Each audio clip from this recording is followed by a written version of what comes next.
Média à présent, Charlie Hebdo revient pour sa deuxième parution après les attentats des frères Kouachi au sein de la rédaction. À la une de l'hebdomadaire, un dessin grimant Marine Le Pen et Nicolas Sarkozy en chien hargneux. Des comparaisons visiblement plus acceptables que celles de Christiane Taubira en petit singe. Le père du dessin, le caricaturiste Luz, est également l'auteur de l'hommage à Charb lors de ses obsèques. Mon rédacteur en chef, mon copain de beuverie, mon compagnon de connerie, mon camarade de Charlie.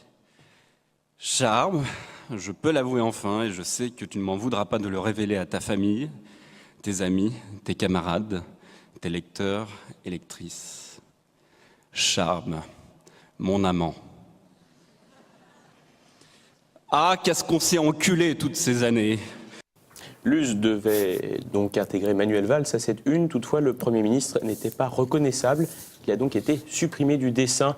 Étonnante défaillance de talent. Un loup du CAC 40 est également représenté. Une liasse de billets dans la gueule pour diaboliser le capitalisme. Un assaut contre la finance vite effacé par la rédaction de Charlie Hebdo quand il s'agit d'empocher les subventions débloquées par le ministère de la Culture. Le pape François a bien entendu retrouvé son rond de serviette en première page, l'anticléricalisme étant moins dangereux que les moqueries sur le prophète Mahomet.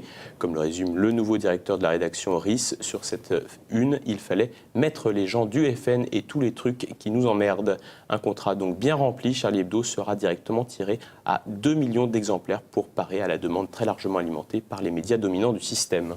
Peu après les attentats, la mairie de Paris avait déjà nommé Charlie Hebdo citoyen d'honneur de la capitale. Hébergé pour l'heure dans les locaux du journal Libération, l'Hôtel de Ville et Anne Hidalgo, maire de Paris, ont décidé d'être bailleurs des nouveaux locaux ultra sécurisés de la rédaction dans le 13e arrondissement.